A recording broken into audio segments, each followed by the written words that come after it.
وسيئات أعمالنا من يهده الله فلا مضل له ومن يضلل فلا هادي له أشهد أن لا إله إلا الله وحده لا شريك له وأشهد أن محمدا عبده ورسوله اللهم صل على محمد وعلى آل محمد يا أيها الناس اتقوا ربكم الذي خلقكم من نفس واحدة وخلق منها زوجها وبث منهما رجالا كثيرا ونساء واتقوا الله الذي تساءلون به والأرحام إن الله كان عليكم رقيبا يا أيها الذين آمنوا اتقوا الله وقولوا قولا سديدا يصلح لكم أعمالكم ويغفر لكم ذنوبكم ومن يطع الله ورسوله فقد فاز فوزا عظيما أما بعد فإن أصدق الحديث كتاب الله وخير هدي محمد صلى الله عليه وسلم وشر الأمور محدثاتها فإن كل محدثة بدعة وكل بدعة ضلالة وكل ضلالة في النار أيها الناس. Ibu rahimani wa rahimahullah. Alhamdulillah, di pagi hari ini Allah Subhanahu wa taala masih memberikan kepada kita hidayah dan juga kesempatan sehingga Allah Subhanahu wa taala mengumpulkan dan menyatukan kita di dalam majelis ilmu. Majelis yang Allah Subhanahu wa taala sifati sebagaimana firman-Nya, "Lau anfaqta ma fil ardi jami'an ma allafta baina qulubihim, walakinna Allah 'allafa bainahum." Sekiranya kamu mengumpulkan seluruh yang ada di muka bumi dari harta untuk menyatukan hati manusia, maka sekali-kali kamu tidak akan mampu untuk menyatukan hati mereka. Namun Allah lah yang menyatukan hati mereka di atas ketakwaan dan keimanan.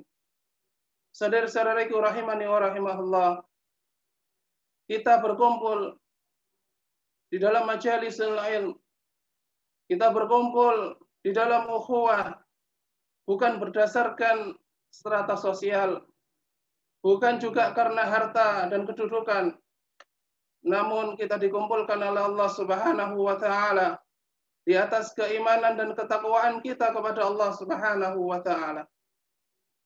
Maka hendaknya kita senantiasa mensyukuri hal tersebut.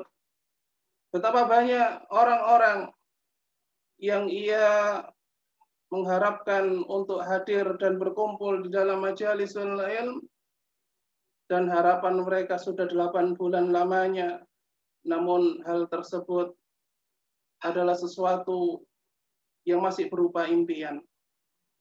Sedangkan kita yang kumpul pagi hari ini di dalam majalisul ilm telah merasakan keindahan dari berkumpulnya seorang hamba di dalam majalisul ilm. Yang kedua, yang ingin saya sampaikan sebagai materi pada pagi hari ini, yakni menakar kembali manhaj kita bersama. Sesungguhnya kita hidup, wahai saudari-saudariku rahimani wa rahimahullah, di zaman yang setiap kelompok mencapai puncak dari kehuluannya. Kita hidup di zaman keterasingan.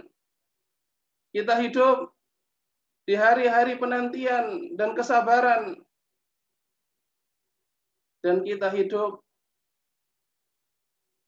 di semua hal yang saya sebutkan tadi dengan perasaan asing, meskipun kita tidak pernah merasa mengasingkan diri dari seluruh manusia. Ada satu hal yang menjadi perlara bagi orang-orang yang menanti. Ada satu hal yang menjadi kegembiraan bagaikan oase di tengah samudera padang pasir yang luas, yakni ucapan Rasul sallallahu alaihi wasallam kepada putrinya. Dan ucapan ini Rasul sallallahu alaihi wasallam sampaikan di akhir-akhir dari kehidupan beliau sallallahu alaihi wasallam. Yakni ketika beliau berwasiat kepada Fatimah bintu Muhammad, Rasulullah sallallahu alaihi wasallam, "Fattaqillaha wasbiri fa innahu ni'mas salafi ana laki." Beliau mengatakan kepada putrinya yang tercinta, hendaknya engkau bertakwa kepada Allah dan senantiasa di atas kesabaran, karena sesungguhnya kata Rasul sallallahu alaihi wasallam, sebaik-baik salaf bagimu adalah aku. Inilah kekuatan jiwa kita. Inilah tonggak bagi berdirinya himmah dan keistiqomahan bagi orang-orang yang mulai surut di dalam keistiqomahan dan kebaikan-kebaikan mereka. Di sini ujian besar bagi orang-orang yang menisbatkan dirinya kepada dakwah yang mulia ini, menisbatkan dirinya kepada manhaj yang hak ini, yakni manhaj Rasul sallallahu alaihi wasallam dan manhaj para sahabatnya radhiyallahu anhum ajma'in. Sebagaimana Allah Subhanahu wa taala sebutkan di dalam surah At-Taubah ayat yang ke-100.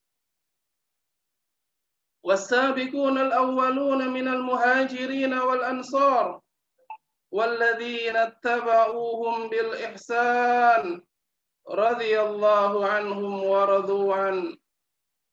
Orang-orang yang pertama kali masuk ke dalam agama ini dari kalangan muhajirin dan ansar.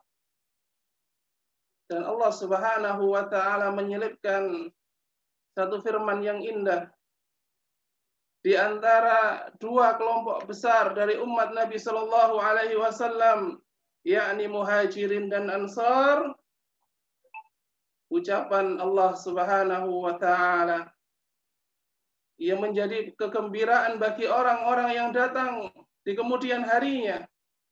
Walladzina ittaba'uuhum bil ihsan, dan orang-orang yang mengikuti mereka dengan kebaikan. Apa janji Allah? Radhiyallahu anhum, Allah ridha kepada mereka. Wa radu'an, dan mereka ridha kepada Allah Subhanahu wa taala. Dan kita juga melihat bahwasannya Rasul sallallahu alaihi wasallam mengabarkan kepada kita tentang pepercahan dari umat beliau sallallahu alaihi wasallam, dan sebuah keniscayaan yang kita lihat hari ini bahwasannya barakallahu fiikun, kita melihat pepercahan di kalangan manusia secara umum dan pepercahan di kalangan orang-orang beriman secara khusus. Maka dari itu Ar-Rasul sallallahu alaihi wasallam bersabda kepada kita, mengabarkan berita gembira dan arahan ketika kita melihat dan menemui kondisi di mana ketika kita melihat pepercahan tersebut. Beliau mengatakan, fa'alaikum bisunnati wa sunnatil khulafa'il mahdiyyin ar-rasyidin tamassaku biha wa 'addu 'alaiha bin nawajid. Masya Allah. Beliau mengabarkan tentang perpecahan sallallahu alaihi wasallam, dan beliau mengabarkan juga dan memberikan jalan keluar dari pepercahan tersebut, yakni agar umatnya sallallahu alaihi wasallam mengikuti sunnah beliau. Dan beliau juga mengajarkan kepada kita, hendaknya kita mengikuti para sahabat di antara khulafaur rasyidin, yang mereka barakallahu fikum adalah orang-orang yang mendapatkan petunjuk dan diarahkan oleh Allah Subhanahu wa taala jalannya. Dan hendaknya tamassaku biha alai, dan hendaknya kalian berpegang teguh kepadanya. Dan juga wa'addu 'alaiha bin nawajid, gigit sunnah tersebut dengan gigi geraham kalian. Kita mengetahui bahwasanya barakallahu fikum ketika seseorang merasa terancam atau ia menemui satu bahaya, maka ia biasanya menggigit dengan gigi gerahamnya. Karena gigi geraham adalah gigi yang paling kuat untuk mempertahankan sesuatu yang hendak direbut oleh orang lain. Maka kami katakan di sini, Rasul sallallahu alaihi wasallam tidaklah mengatakan addu 'alaiha bin nawajid, gigit sunnah tersebut dengan geraham kalian. Tidak lain karena akan ada orang-orang nantinya barakallahu fikum yang ia akan menarik kita semua dari sunnah Nabi sallallahu alaihi wasallam. Maka dari itu hendaknya kita pertahankan sunnah tersebut. Kita pertahankan akidah tersebut. Kita pertahankan manhaj tersebut sebagai sebuah pilihan bagi kita. Sebagai sebuah penentuan di dalam hidup yang hanya sementara dan satu-satunya. Agar kita barakallahu fikum mengikuti jalan yang telah ditempuh oleh Rasul sallallahu alaihi wasallam dan para sahabatnya. Namun barakallahu fikum wahai saudari-saudariku rahimani wa rahimahullah, mengikuti sunnah Nabi sallallahu alaihi wasallam bukan hanya sekedar tampilan, bukan hanya sekedar klaim. Kalau hanya sekedar klaim dan tampilan, maka orang-orang dari ahli kitab Nasrani dan Yahudi telah mendahului kita di dalam klaim. Apa klaim mereka? Mereka mengatakan, nahnu abna'ullahi wa ahibba'u. Kami adalah anak-anak Allah dan juga kekasih-kekasih Allah. Bila hanya sekedar klaim, maka orang-orang kafir dari kalangan ahlul kitab mendahului kita dari semua itu. Mereka mengklaim bahwasanya mereka adalah anak-anak Allah, orang yang terdekat dengan Allah. Bahwasanya mereka adalah kecintaan-kecintaan Allah. Namun klaim hanya sekedar klaim tanpa ada bukti yang nyata di dalam aplikasi kehidupan mereka. Maka seorang muslim hendaknya menjadikan semua itu sebagai pelajaran. Bahwasanya mengikuti Rasul sallallahu alaihi wasallam dan para sahabat bukan hanya sekedar klaim atau pengakuan, namun harus ada pembuktian yang nyata bahwasanya benar kita layak disebut sebagai pengikut Rasul sallallahu alaihi wasallam dan para sahabatnya. Karena sesungguhnya manhaj ini adalah manhaj yang hak, manhaj dan akidah yang menjadi tambatan akhir dari sebuah pencarian bagi orang-orang yang mencari.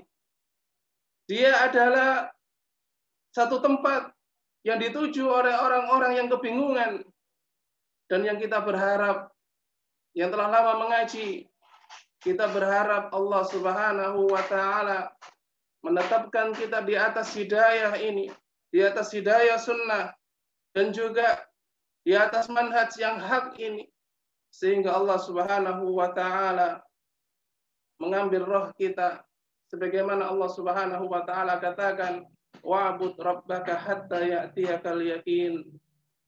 Hendaknya engkau beribadah kepada Rabbmu sampai datang keyakinan, yakni al-maut, kematian. Sebelum kita membahas, wahai saudari-saudariku rahimani wa rahimahullah, apa yang menjadi pokok dari tema kita, menimbang kembali manhaj kita yang selama ini kita telah mengaku sebagai pengikut Ar-Rasul dan sahabat. Sebelum kita masuk ke dalam pembahasan itu, maka perlu dijelaskan sedikit di sini untuk mengingatkan hati yang lupa dan menegakkan kembali hujjah bagi orang-orang yang lalai.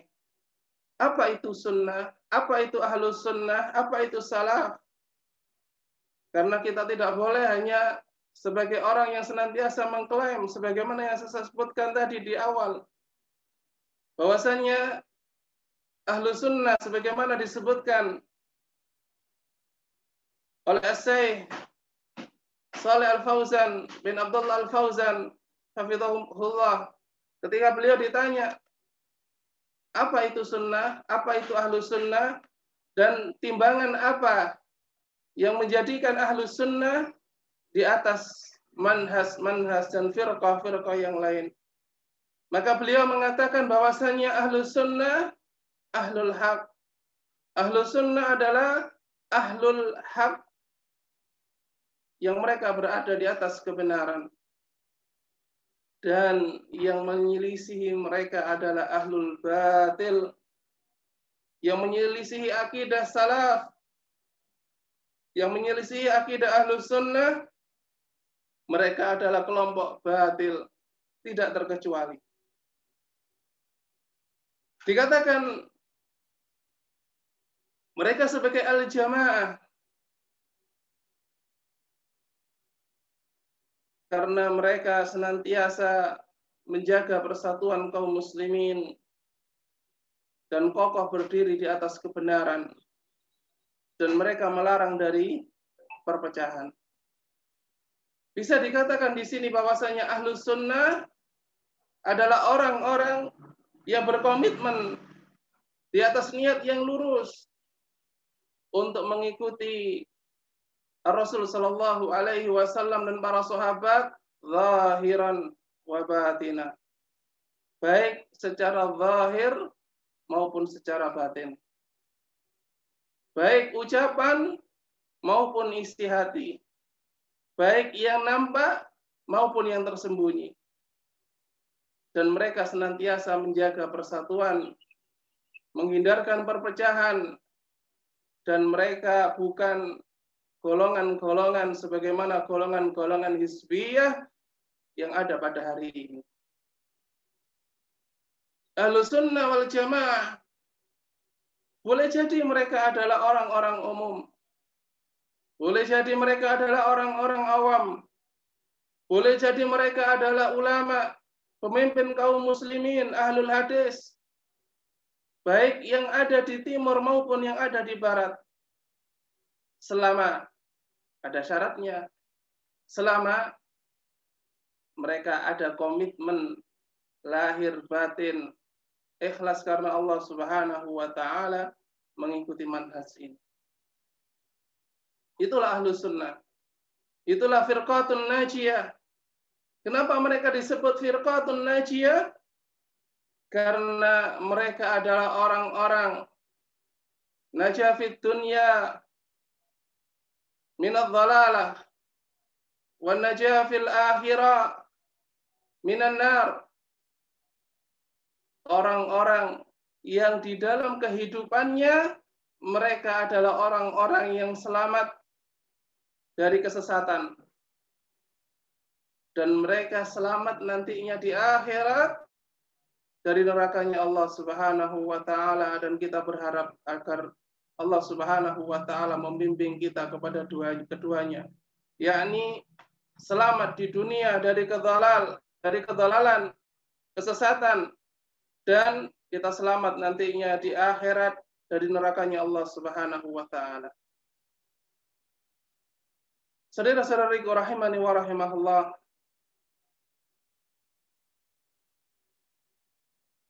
ada satu pertanyaan bagi yang berbicara dan juga yang mendengar. Pertanyaan tersebut harus senantiasa kita ngiangkan pada telinga kita dan harus kita wujudkan di dalam pandangan mata kita selama ini. Sudahkah kita menjadi pengikut Nabi Shallallahu Alaihi Wasallam dan para sahabatnya dengan kejujuran, atau klaim sekedar klaim, pengakuan sekedar pengakuan, namun jauh dari kenyataan bahwasanya kita adalah pengikut Nabi Shallallahu Alaihi Wasallam. Di antara bentuk-bentuk yang harus kita benahi sebagai timbangan kita sebagai seorang ahlu sunnah, yang tidak hanya nantinya kita akan dicerca oleh Allah Subhanahu wa taala dan Rasul, yang kita berharap nantinya kita mendapatkan bayangan, kita mendapatkan syafaat dari Rasul sallallahu alaihi wasallam, berkesempatan untuk meminum dari telaganya Rasul sallallahu alaihi wasallam, kemudian kenyataannya nanti di akhirat kita adalah orang-orang yang terusir dari telaganya Rasul sallallahu alaihi wasallam. Kita adalah orang-orang yang dijauhkan dari rahmat Allah Subhanahu wa taala, dan kita digolongkan bersama orang-orang munafik. Wa iyadzu billah. Maka dari itu harus ada pembenahan dari intern diri kita masing-masing. Sudahkah kita, barakallahu fikum, salafi secara lahir dan batin? Salafi secara kejujuran, salafi ya tidak hanya sekedar ucapan yang indah di lisan, namun salafi dengan hakikatnya, ahlu sunnah dengan hakikatnya, yakni yang perlu dibenahi dan perlu ada perbaikan pada diri kita. Yang pertama adalah sebagian besar dari kita, barakallahu fikum, belum ada niat yang lurus dan kejujuran yang kuat di dalam perjalanannya mengarungi manhaj salaf dan mengamalkan dalam kehidupan. Padahal kita tahu bahwa kedudukan niat, kita tahu bahwasanya kedudukan niat adalah kedudukan yang paling tinggi sebelum amalan-amalan zahir lainnya. Kita tahu bahwasanya, barakallahu fikum, ucapan atau amal ditimbang dengan tujuan pengucapan dan pengamalannya, dan semua itu adalah amaliyah hati. Allah Subhanahu wa taala berfirman menggambarkan kehidupan akhirat nantinya. Allah mengatakan kepada para nabi dan para rasul yang mereka memiliki kejujuran, liyas'ala as-shadiqina an sidqihim, agar Allah Subhanahu wa taala mempertanyakan kejujuran orang-orang yang jujur. Lihat ayat ini. Agar ditimbang oleh Allah Subhanahu wa taala kejujuran orang-orang yang jujur. Dipertanyakan lagi kejujuran mereka. Ini kepada para nabi dan rasul. Lalu bagaimana dengan orang selain mereka yang biasanya, barakallahu fikum, umumnya kita adalah orang-orang yang suka berdusta, menyalahi janji, dan tidak tepat apa yang kita ucapkan dengan apa yang kita lakukan.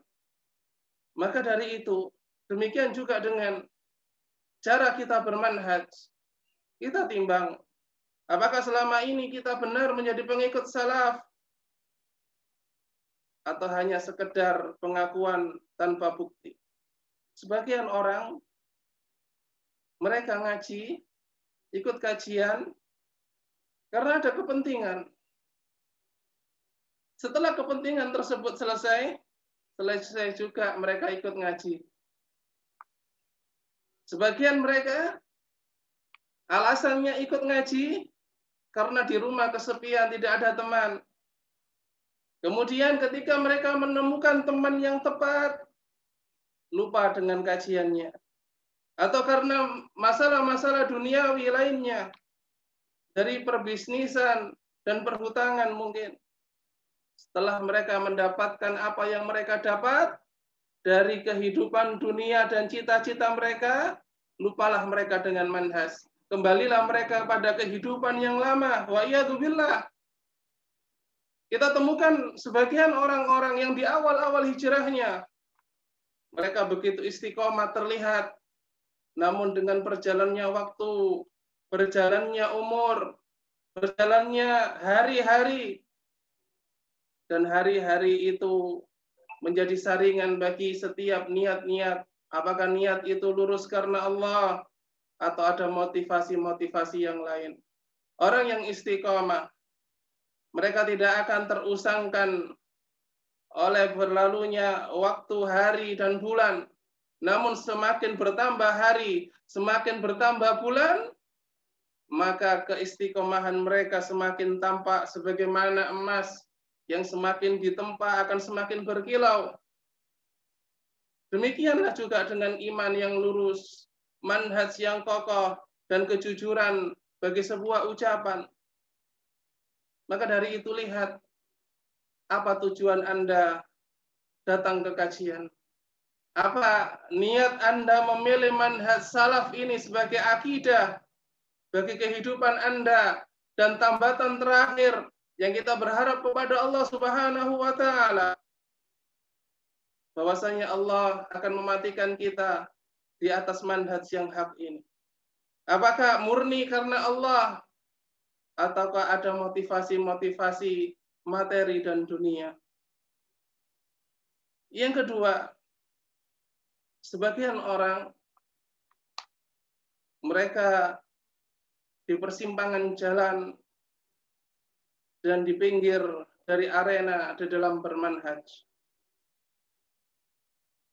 Sebagian mereka, barakallahu fikum, mengatakan diri mereka salafi. Namun banyak kita temukan sikap ambigu, sikap mendua. Di antara ciri sikap mendua adalah banyak di antara kita temukan mereka di dalam kesehariannya lebih memfokuskan diri dengan praktek-praktek perpolitikan dan juga praktek-praktek yang semisal dari itu, dari fikih wakih dan kekinian. Mereka sibuk dengan hal-hal yang viral, bahkan di dalam thalabul ilmi, mencari ilmu, mereka pun mencari hal-hal yang viral. Sehingga tidak pernah kita temui istiqomah, tidak pernah kita temui kekokohan di dalam manhaj, senantiasa berubah dengan perubahan waktu. Mereka ngaji, barakallahu fikum, ketika musim demo, mereka ikut demo. Musim demokrasi, mereka ikut berkecimpung dalam pembicaraan demokrasi dan politik. Bahkan mereka tidak pernah selektif di dalam memilih guru dan kajian. Apa yang banyak prinsip, dan ini adalah prinsip dari prinsip-prinsip harakah, bahwasanya tujuan kajian adalah mengumpulkan manusia, heboh dengan semua hal-hal yang fantastis. Dan kita ketahui bersama bahwasanya sesuatu yang menjadi musim pasti akan ada hari-hari untuk berakhir. Ketika hari-hari yang mereka lalui dari bermanhaj, yang manhajnya dipertanyakan ini, ketika keviralan tersebut sudah mulai rusuh dan juga sudah mulai surut, maka surut pula keistiqomahan dan kekokohan mereka di dalam bermanhaj. Ketiga, kita banyak temui, barakallahu fikum, di antara saudara-saudara kita yang telah berkomitmen dengan manhaj salaf, bahwasannya mereka memiliki akidah yang tidak ke sana dan tidak kemari. yang saya sebut di dalam tulisan saya sebagai manhaj bunglon. Mereka tidak pernah selektif pada ucapan dan komitmen mereka. Sebagian mereka mengucapkan barakallahu fiikum. Salafi itu terlalu keras di dalam adab-adabnya dan ucapan-ucapannya. Padahal barakallahu fiikum, kita sebagai orang yang telah lama mengaji pun, kita tidak pernah merasa diri kita adalah orang yang suci atau pengapling surga dan semisal dari ucapan-ucapan tersebut. Itu adalah ucapan yang mereka fahami sendiri. Kemudian dari pemahaman itu, mereka hukum-hukumi sendiri bahwasanya seorang salafi adalah seorang yang keras. Seorang salafi adalah seorang yang mudah membid'ahkan dan mensyirikkan manusia. Dan mereka adalah kelompok yang mengkapling surga. Sementara kita yang sudah lama mengaji tidak pernah ada perasaan semacam itu. Seorang yang mengaji, wahai saudari-saudariku rahimani wa rahimahullah, adalah seorang yang semakin bertambah ilmu, maka semakin tahu ia akan kecilnya diri mereka dan besarnya tuntutan tanggung jawab dari ibadah dan amalia-amalia yang Allah Subhanahu wa taala syariatkan kepada dirinya. Semakin orang berilmu, maka akan semakin tahu akan kekerdilan dirinya. Semakin orang itu berilmu, maka ia akan semakin besar kasih sayangnya kepada manusia. Karena sesungguhnya ahlu sunnah adalah orang yang paling tahu hak Allah Subhanahu wa taala dalam ibadah dan paling tahu akan hak manusia, dan mereka adalah orang yang paling mengasihi manusia dari kelompok yang lain. Sebagian mereka ada yang mengatakan Salafi itu kurang kokoh dari keorganisasian dan politik, sehingga kita butuh kepada Ikhwanul Muslimin dari hal ini. Kalau adabnya niru jamaah tabligh, politiknya ikut Ikhwanul Muslimin, ibadahnya ikut sufi. Manhaj semacam apa yang mereka inginkan? Apakah tidak cukup dengan manhaj Ahlussunnah? Apakah tidak cukup dengan akidah Ahlussunnah sehingga mereka butuh dengan manhaj dan akidah yang lain? Wahai saudaraku rahimani wa rahimahullah, semakin engkau memahami manhaj ini, semakin engkau belajar makan manhaj ini, maka barakallahu fiikum, semua yang engkau pertanyakan itu sudah tercakup di dalam manhaj ini. Bahwasanya seorang ahlu sunnah adalah orang yang memiliki adab yang tinggi. Seorang ahlu sunnah adalah seorang yang senantiasa tahu akan realita kehidupan manusia dari urusan bermasyarakat dan berpolitik. Namun kita memiliki garis yang tegas bahwasanya politik kita adalah politik yang syar'i, bukan demokrasi. Dan bukan semisal dari itu, dari politik-politik kotor yang sama sekali Allah Subhanahu wa taala tidak menurunkan hujah atas mereka. Dan juga ketika Anda telah mengetahui tentang satu ilmu, maka tentunya Anda harus beramal di atas ilmu tersebut dengan konsekuen. Karena sesungguhnya yang dicontohkan oleh Rasul Shallallahu Alaihi Wasallam dan sahabatnya dan juga generasi setelah beliau, bahwasanya semakin bertambah ilmu seorang, maka terlihat dari ibadah yang semakin giat, yang digambarkan bahwasanya orang-orang salaf terdahulu adalah orang-orang yang senantiasa menjaga sholat malamnya, menjaga adab-adab hariannya, menjaga zikir pagi petangnya. Mereka tidak hanya mencukupkan dari ibadah-ibadah wajib, namun juga mereka menambah ibadah-ibadah sunnah. Semakin tahu orang akan keyakinan terhadap kehidupan akhirat, maka akan semakin besar sedekah dan juga kasih sayangnya kepada orang-orang fakir. Demikianlah gambaran ahlu sunnah secara singkat, yang ia tidak memerlukan akidah lain selain akidahnya Rasul. Mereka tidak membutuhkan tuntunan lain selain tuntunan Rasul dan para sahabatnya. Mereka tidak memerlukan manhaj lain, adab-adab lain, politik-politik lain, ibadah-ibadah lain yang menyelisih syariat. Karena sesungguhnya manhaj ini adalah Islam itu sendiri. Yakni engkau berakidah kepada Allah Subhanahu wa taala dengan akidah yang selamat dari penyimpangan. Engkau beribadah dan menyesuaikan diri dengan sunnah Rasul sallallahu alaihi wasallam di dalam keseharianmu dan muamalahmu, dan engkau menghiasi diri dengan adab-adab yang tinggi nilainya di hadapan manusia. Kemudian barakallahu fiikum, ibu-ibu dan juga akhwat yang kami hormati.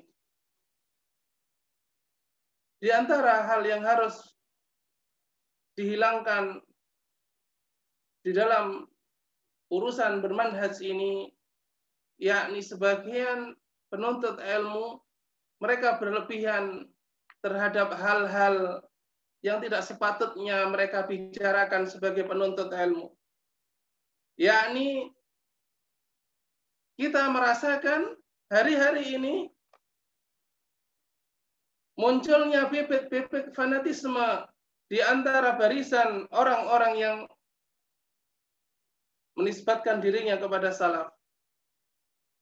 Yakni mereka sudah mulai membentuk grup-grup kajian, grup-grup berkelompok dan semisalnya, yang bila kajian tersebut tidak diisi oleh ustadznya, maka mereka tidak hadir, meskipun sesama ustadz salaf. Dan kita temukan di beberapa tempat hal semacam itu. Bahkan mereka, barakallahu fikum, membagi-maki manusia dengan organisasi, dengan yayasan, dengan bahkan barakallahu fikum sesuatu yang sangat menyedihkan. Ada pertanyaan di satu tempat terpencil, dan ini kami alami sendiri di Madiun, kota yang hanya segelintir penuntut ilmu dari kalangan salaf. Ada sebagian penuntut ilmu yang begitu lancang mulutnya dengan mengatakan, engkau dari radio mana dan TV mana? Apakah dari radio A atau dari radio B? Bila dari radio A, engkau teman kami. Bila dari radio B, berarti engkau bukan salafi. Masya Allah. Sejak kapan salafi diukur dari yayasan? Sejak kapan salafi diukur dari TV atau radio? Ini hizbiyah. Atau mungkin diukur dari ustadz siapa kamu mengaji. Padahal ustadz lainnya adalah ustadz yang salaf, sama-sama salafi. Mengapa dibeda-bedakan? Ini adalah bibit-bibit hizbiyah yang harus dihindari seorang penuntut ilmu. Tidak boleh ada di kalangan ahlus sunnah, tidak boleh ada di kalangan salafi. Bibit-bibit fanatik semacam ini, hizbiyah semacam ini. Karena Islam jauh dari hal-hal yang semisal itu. Jadi, jangan sekali-kali ada ta'assub di antara kita kepada sosok individu atau yayasan atau TV atau organisasi. Barakallahu fikum. Kemudian yang harus menjadi timbangan bagi kita sekalian adalah bahwasannya salafi bukan hanya sekedar tampilan. Salafi bukan hanya urusan seseorang dengan banggahnya berbicara tentang masalah tahdzir. Bukan hanya itu, hai saudari-saudariku rahimani wa rahimahullah. Kalau hanya sekedar tampilan, orang-orang sebelum kita mendahului kita dalam hal tampilan. Kalau kita melihat orang-orang Khawarij yang Rasul sallallahu alaihi wasallam sebut mereka sebagai kilabun nar, kilabun nar. Mereka adalah orang-orang yang tampilannya begitu sunnah. Wajah-wajah mereka sendu karena banyak sujud dan berpuasa di siang hari.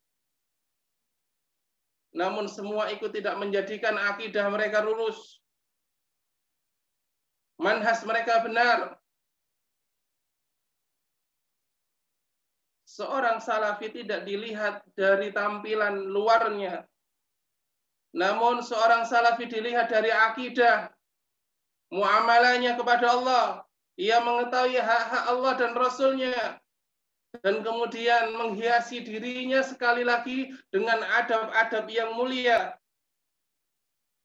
Sebagian orang menganggap bahwasanya salafi itu adalah muka masam, tidak bertegur sapa dengan ucapan salam kepada orang lain karena dianggap ahlul bid'ah, atau mungkin mereka begitu mudah mencap orang lain sebagai ahlul bid'ah karena sesuatu yang masih di dalam nilai khilafiyah di dalam satu pembahasan fikih.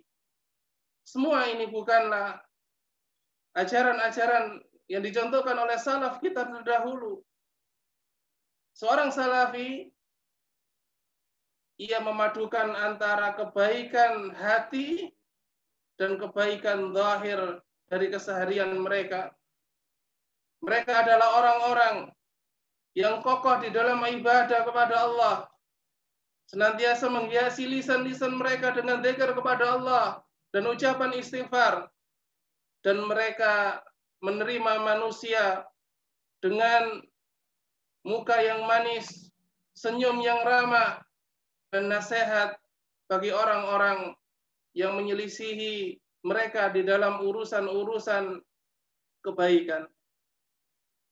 Sebagaimana sifat yang Allah Subhanahu wa taala sebutkan atas hamba yang mulia Isa bin Maryam, bahwasanya Isa bin Maryam Allah Subhanahu wa taala sifati sebagai orang yang ia memiliki keberkahan pada dirinya dimanapun ia berada.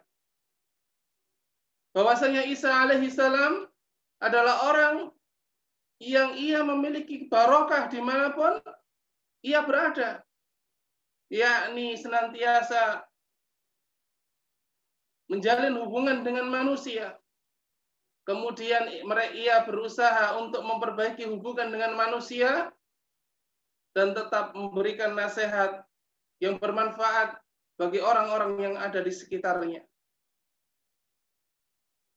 Dan yang terakhir, wahai saudari-saudariku rahimani wa rahimahullah, yang ingin saya sampaikan di dalam pertemuan pembukaan ini, bahwasannya yang harus Anda garis bawahi dari 1 jam pertemuan kita ini insya Allah nantinya, bahwasanya jangan sekali-kali kita bermanhaj dengan sekedar euforia dan tren.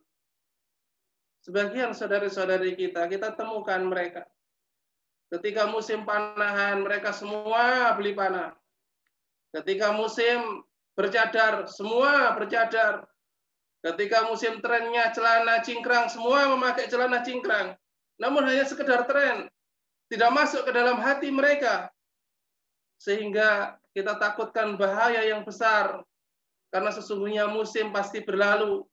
Maka ketika seseorang bermanhaj dengan manhaj yang hanya mengikuti sekedar tren dan euforia, maka kita takutkan bahwasannya ketika hati telah mulai memiliki sesuatu yang sudah tidak lagi mengikuti tren tersebut, hati sudah mulai bosan, maka bosan juga mereka di dalam bermanhaj yang kita temui sekedar kehambaran di dalam bermanhaj dan beribadah kepada Allah Subhanahu wa taala. Sementara yang kita inginkan di dalam bermanhaj ini bahwasanya kita hidup di atas istiqamah, kita hidup di atas sunnah Nabi Shallallahu Alaihi Wasallam, dan kita berharap kita dipertemukan oleh Rasul Shallallahu Alaihi Wasallam nantinya di akhirat, dan dengan karunia Allah Subhanahu Wa Taala, Allah berkenan memberikan syafaat dari Rasul Shallallahu Alaihi Wasallam untuk kita, dan kita mewujudkan peribadatan sebagaimana yang saya sebutkan tadi dari firman Allah, wa'bud rabbaka hatta ya'tiyakal yakin. Subhanakallahumma wa bihamdika asyhadu an la ilaha illa anta astaghfiruka wa atubu ilaih. Tafadhal bila ada pertanyaan yang ingin diajukan oleh yang hadir baik secara offline maupun online.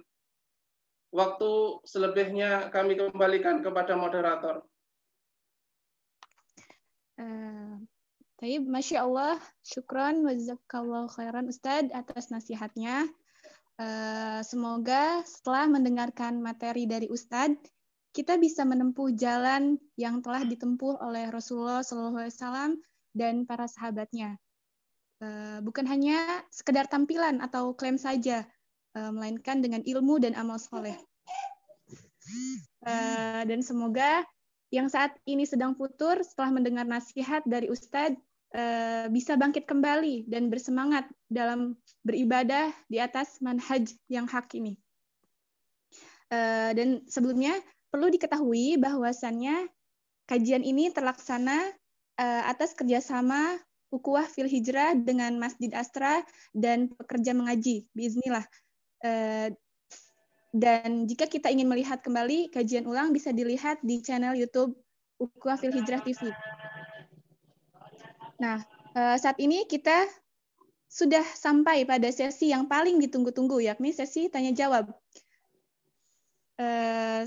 Sebelumnya kami akan mengecek kembali pertanyaan yang sudah masuk. Ya. Ustadz, qadarullah belum ada yang masuk, jadi Ana izin bertanya. Ini ada yang pertanyaan yang sudah masuk. Nah. Jadi tanya. Iya, tafadhal. Bagaimana cara membedakan manhaj yang hak ini dengan manhaj lain, Ustadz? Karena saat ini kita lihat, kita temui banyak yang mengaku bermanhaj salaf juga, Ustadz, tapi masih berpegang pada pemahaman tertentu, gitu, Ustadz. Jadi mungkin hanya klaim saja, Ustadz. Bagaimana dengan hal tersebut, Ustadz? Syukran.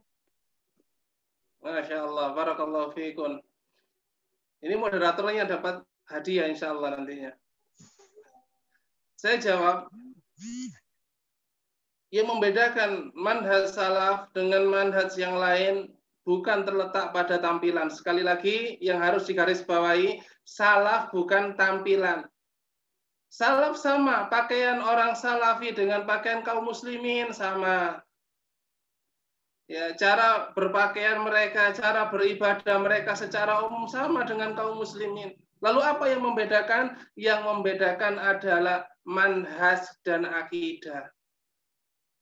Yang pertama yang harus kita ketahui, akidah dan manhaj ini urusan hati. Dan hati tersebut dapat dilihat dari keseharian mereka. Dari ucapan mereka, dari gerak langkah mereka, dari tingkah laku mereka. Maka kita akan melihat dari semua itu, oh ini yang membedakan seorang salafi dengan yang bukan salafi. Contoh, di dalam akidah, kita dapat berdialog dengan orang lain, kemudian kita tahu oh, ini salafi atau bukan dari akidahnya. Umpama kita bertanya kepada mereka tentang akidah di mana Allah. Kalau mereka menjawab bahwasannya akidah kita Allah di atas langit, kemudian mereka menjabarkan dengan penjabaran sebagaimana penjabaran dari kitab-kitab akidah yang sudah ada dan sudah kita pelajari, insya Allah mereka salafi. Atau mungkin kita lihat dari ustadz-ustadz yang mereka ikut kajian di dalamnya. Mungkin ketika kita kenalan dengan seseorang, kita tanya, jenengan ngaji di mana, antum ngaji di mana, anti kajian di mana, bersama ustadz siapa. Kalau mereka menjawab dengan nama-nama yang kita kenal dari ustadz-ustadz salaf, insya Allah mereka seorang salafi. Atau mungkin dari kebiasaan mereka, dari ucapan-ucapan ya yang banyak berisi politik, berisi demokrasi dan semisalnya atau mencela pemerintah. Sedangkan kita, barakallahu fiik, adalah orang-orang yang menjaga marwah dari pemerintah dan pemimpin kita. Kalau ada orang-orang yang suka bicara politik, bicara partai, bicara demokrasi dan pemilu, maka insya Allah mereka bukan seorang salafi. Jadi sekali lagi, membedakan manhaj yang hak ini dengan manhaj yang lain tidak bisa sekedar tampilan, namun harus kita bertanya lebih jauh, bagaimana akidahmu tentang hal ini, bagaimana pandanganmu tentang hal ini, kepada siapa engkau mengambil ilmu. Nah, di sini ada pertanyaan offline. Ustadz, bagaimana dengan seorang istri yang sudah berhijrah dan berusaha istiqomah, namun mempunyai suami yang belum berhijrah dan seorang istri tersebut tidak bisa berbuat banyak saat suaminya meminta bantuan untuk mempersiapkan acara bid'ah yang diadakan di rumahnya. Bagaimana sikap istri tersebut yang dia sudah bermanhaj salaf? Yang pertama, wajib seorang pasangan menjadikan pasangannya yang belum salafi sebagai target dakwah, bukan musuh. Dan inilah sikap salafi kepada kaum muslimin. Kaum muslimin adalah saudara kita. Kita berwala kepada mereka sejajar, setara dengan ketakwaan mereka kepada Allah. Semakin tinggi ketakwaan mereka kepada Allah, semakin tinggi mereka berpegang kepada sunnah Nabi, maka kita semakin cinta kepada mereka. Dan kita turun cintanya, kita turun walaknya, ketika mereka turun juga kecintaannya kepada sunnah Nabi Shallallahu Alaihi Wasallam. Demikian juga dengan pasangan kita. Jangan sampai karena alasan bukan orang yang salafi atau ngaji kemudian terjadi perceraian. Itu urusan terakhir. Namun bagaimana kita menjadikan pasangan kita sebagai target dakwah kita. Anda dinilai berhasil di dalam rumah tangga bila Anda bisa menjadikan pasangan yang belum ngaji sebagai orang yang ngaji.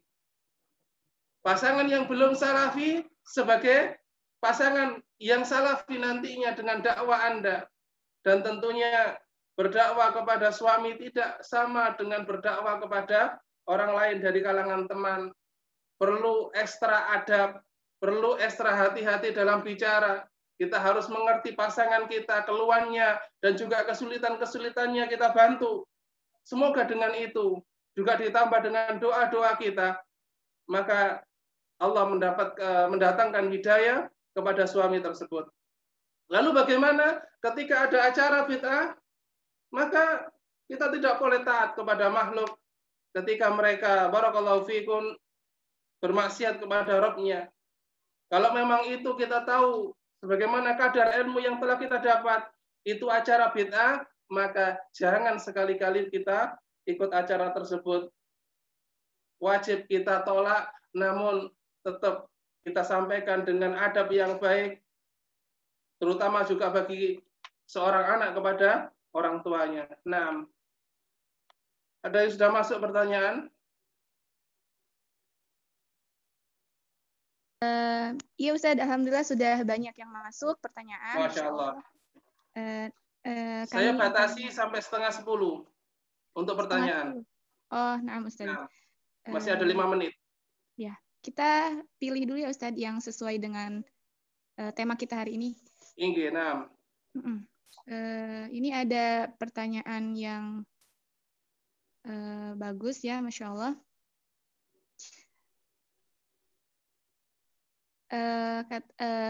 Bismillahirrahmanirrahim. Ana izin bertanya, bagaimana solusi terbaik bila kita masih sulit menerapkan manhaj ini dikarenakan banyak kontra di sekitar kita, terutama dari keluarga sendiri, Ustadz. Jazakallahu khairan.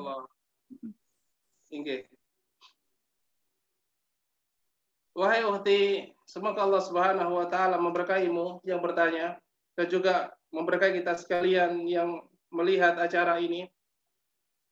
Hendaknya engkau memohon kepada Allah pertama kali, berdoa kepada Allah dan mendekatkan hatimu kepada Allah Subhanahu wa taala di dalam doa-doa dan munajat yang panjang, agar Allah Subhanahu wa taala memberikan istiqomah kepadamu di hari-hari kesendirian di tengah masyarakat yang jauh dari nilai-nilai sunnah. Itu yang pertama. Hendaknya engkau kaitkan hati kepada Allah. Kemudian yang kedua, perubahan tidak bisa langsung. Perubahan itu bertahap. Ya. Barang siapa berubahnya seketika, maka hancurnya dan turunnya juga akan seketika. Namun, bila perubahan itu setahap demi setahap, insya Allah istiqomah akan muncul darinya. Yang ketiga, hendaknya engkau berdakwah di tengah keluargamu dan masyarakatmu dengan tampilan-tampilan adab yang menawan. Jadilah engkau, meskipun di dalam dakwahmu tidak mengucapkan satu kata pun, namun tunjukkan bahwasannya engkau memiliki perbedaan dari orang-orang yang belum ngaji. Kalau orang belum ngaji, barakallahu fikum, tampilannya seperti itu, sebagaimana yang telah kita ketahui, maka jangan bertampil sebagaimana mereka. Engkau harus memiliki ciri khas sebagai orang yang ngaji, dari adab, dari pakaian, dari sopan santun, dari adab bicara, baik kepada orang tua ataupun orang yang di bawahmu. Dengan adab yang tinggi, insya Allah, Allah akan memberikan hidayah melaluimu dari masyarakat yang banyak dan heterogen dan belum mengenal sunnah. Nah. Masya Allah. Ya Ustaz, ada mungkin pertanyaan terakhir ya Ustaz ya. Satu lagi. Ya. Ustaz, bagaimana cara menanggapi tudingan orang awam bahwa kita ini yang bermanhaj salaf itu terlalu fanatik, padahal menurut mereka ada Islam seperti di organisasi tertentu juga yang mengaku sesama Ahlus Sunnah wal Jamaah, tetapi tidak se-ekstrim kita gitu yang mengaku bermanhaj salaf. Nah, bagaimana caranya agar menjawab dengan baik kepada mereka dan dapat menyadarkan mereka mengenai manhaj yang hak ini, Ustaz? Syukron. Masya Allah. Nah, yang pertama, doakan masyarakat kita. Lebih-lebih mereka ketika mereka masih Muslim dan menunjukkan syiar-syiar keislaman meskipun sedikit. Ya, tunjukkan bahwasannya kita peduli dengan mereka, dengan kita mendoakan mereka dengan doa-doa hidayah. Itu yang pertama. Yang kedua, seorang salafi tidak dikenal dengan banyak untuk membenarkan dirinya, dalam arti ya ketika ada tuduhan kemudian mereka menjawab tuduhan tersebut. Seorang salafi tidak dikenal dengan banyaknya klaim dan semisalnya. Biarkan mereka yang menuduh dengan tuduhan mereka, namun kita tetap berjalan dengan amal kita. Ya, tidak perlu dibantah ketika ada fitnah yang datang kepada kita, ya kita difitnah dengan sedemikian kemudian kita jawab dengan demikian, ya akan menghabiskan umur dan waktu kita.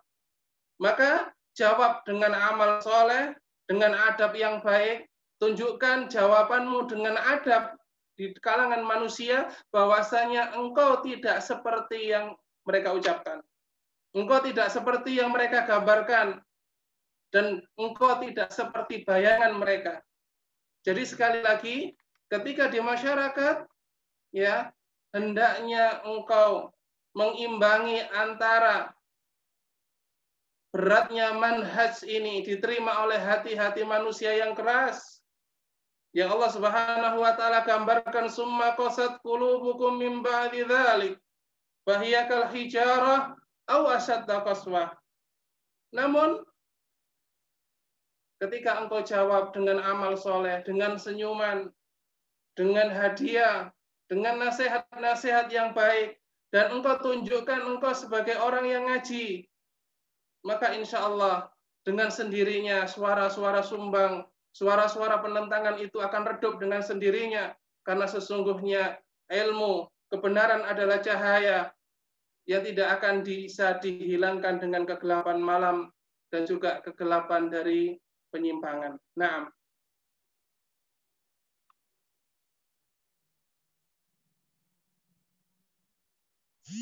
Masya Allah, barakallahu fiik Ustadz, jazakallahu khairan atas nasihat yang telah diberikan. Semoga kita semua selalu dalam petunjuk dan hidayah dari Allah dalam menapaki jejak para salafus. Nah, insya Allah kajian selanjutnya hari Ustadz, ini kita cukupkan. masuk ke sesi kuis. Nah, Ustadz, tafadhol.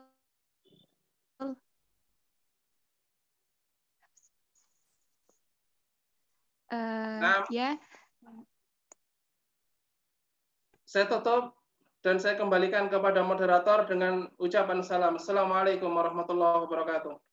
Waalaikumsalam warahmatullahi wabarakatuh.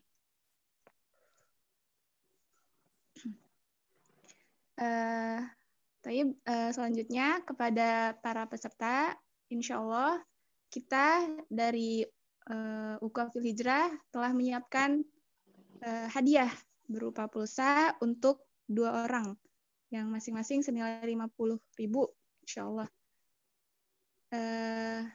Untuk itu silahkan buka buku catatannya dan dengarkan pertanyaan dari kami. Dan jika ada yang bisa menjawab, silahkan untuk mengklik icon raise hand. Pertanyaan pertama.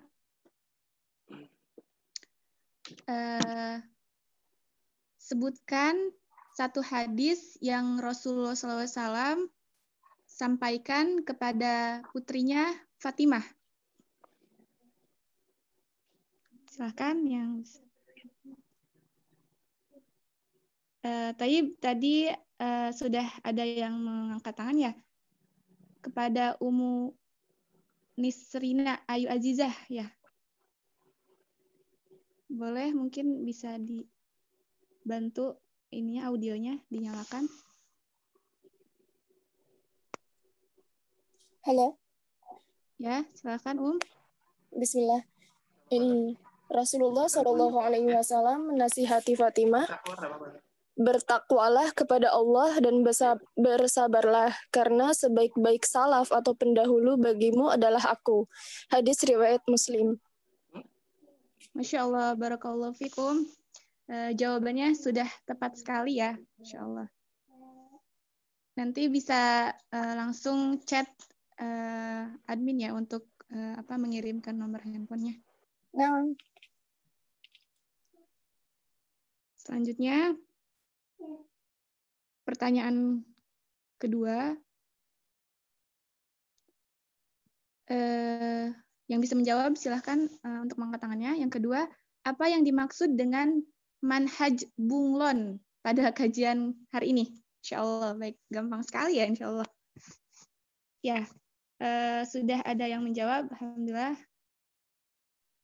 Dari Ummu Eka dari Tangerang, silahkan audionya dinyalakan.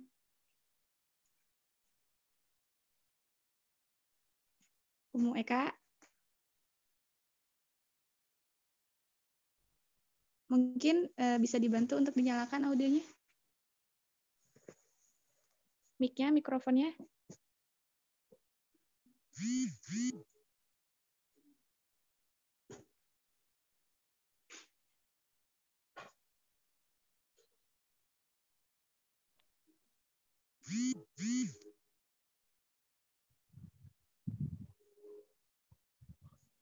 Ya, Ummu Eka.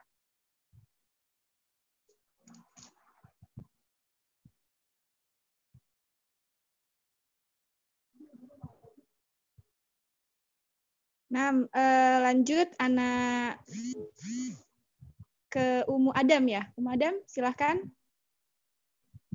Assalamualaikum warahmatullahi wabarakatuh. Waalaikumsalam. Ana coba jawab ya. Manhaj bunglon itu seperti ucapan kita ikut adabnya jamaah tabligh, politik dan keorganisasinya Ikhwan Muslim atau ibadahnya sufi. Nas'alullah salamu wal afiyah. itu aja maksudnya itu. Ibadahnya ikut sufi. Nah, Insya Allah, barakallahu fiik. Insya Allah jawabannya sudah benar, alhamdulillah.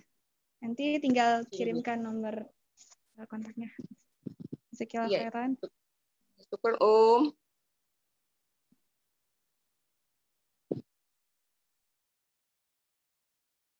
Ya, pertanyaan selanjutnya yang ketiga, apakah maksud hadis gigit dengan gigi geraham yang telah Ustadz sampaikan pada kesempatan kali ini? Silakan. Umu Mida ya dari Padang, silakan untuk menjawab.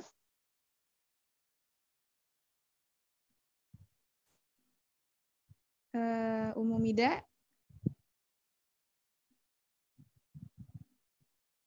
Silakan untuk mikrofonnya diaktifkan.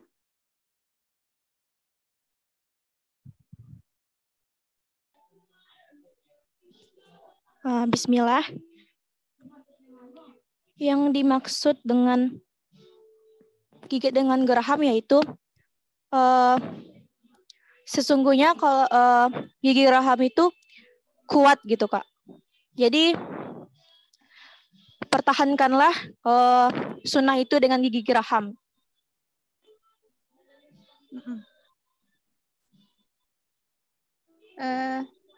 Cukup Cukup karena saya. Masya Allah, barakallahu fiik jawabannya sudah tepat ya, alhamdulillah. Tapi selanjutnya ke kuis selanjutnya yang keempat. Siapakah mereka yang disebut sebagai Ahlus Sunnah wal Jamaah?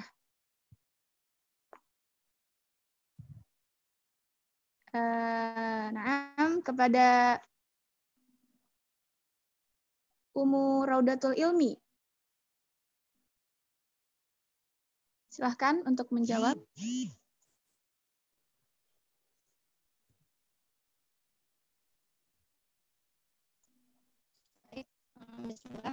Disebut ahlu sunnah karena mereka itu kuat berpegang teguh kepada sunnah Rasulullah Shallallahu Alaihi Wasallam.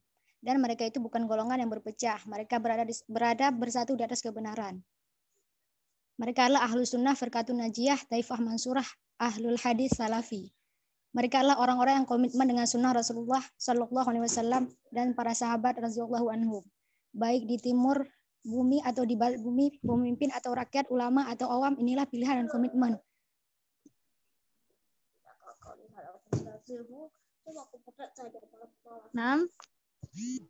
Cukup Umu? Cukup. Insya Allah, iya. Jadi intinya mungkin Anda sedikit menambahkan mengikuti Rasulullah SAW dan 3 generasi setelahnya ya ya. Yang baik dalam amal maupun ilmunya. Insya Allah. Jazakallahu khairan Insya Allah nanti tinggal menghubungi admin untuk memberikan kontaknya. Baik.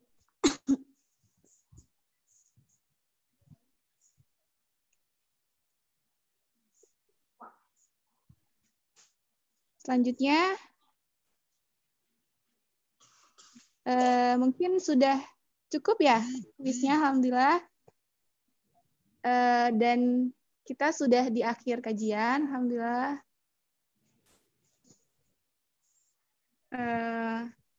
Jazakumullahu khairan wa barakallahu fiik atas kesempatan, atas waktu yang telah diberikan kepada semuanya. Alhamdulillah, segala puji bagi Allah, acara kajian pada hari ini dapat terlaksana dengan baik. Kami dari tim Ukhuwah fil Hijrah mengucapkan terima kasih. Syukran wa jazakallahu khairan kepada Al-Ustadz Abdurrahman bin Muhammad Su'ud Al-Asari dan seluruh partisipan yang turut hadir. Semoga Allah merahmati, meridhoi segala usaha kita dalam memahami ajaran Islam yang hak ini. Dan terakhir mengingatkan kembali, jangan lupa yang tadi sudah berhasil untuk menjawab kuis bisa menghubungi CS yang sudah disediakan ya, bisa dihubungi kontaknya nanti. Tapi akhir kata kita tutup kajian pada hari ini dengan doa kafaratul majlis. Subhanakallahumma bihamdika asyhadu alla ilaha illa anta astaghfiruka wa atubu ilaik.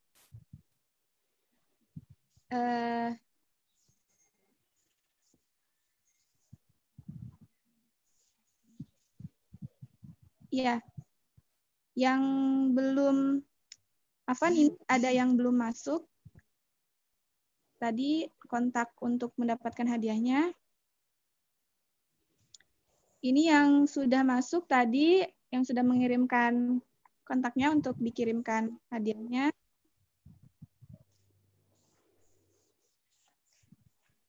Nisrina Ayu Aziz. Kemudian Umu Mida,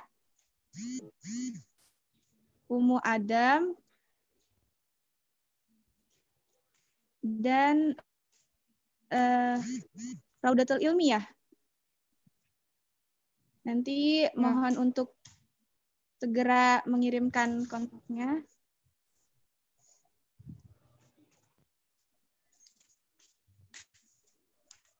Tapi ya, yang Umu Raudatul Ilmi belum masuk kontaknya ya, belum menghubungi CS, silahkan Umu.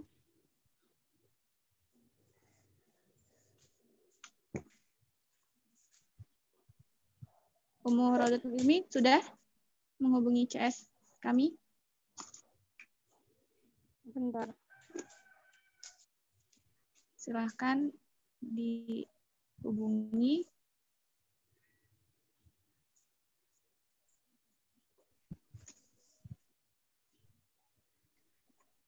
Ya, sambil menunggu, perlu kita ketahui bahwa nanti insya Allah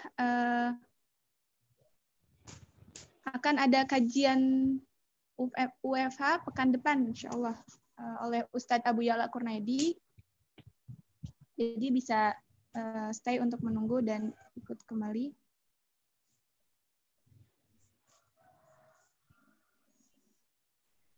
Umu Raudatul Ilmi sudah menghubungi CS kami.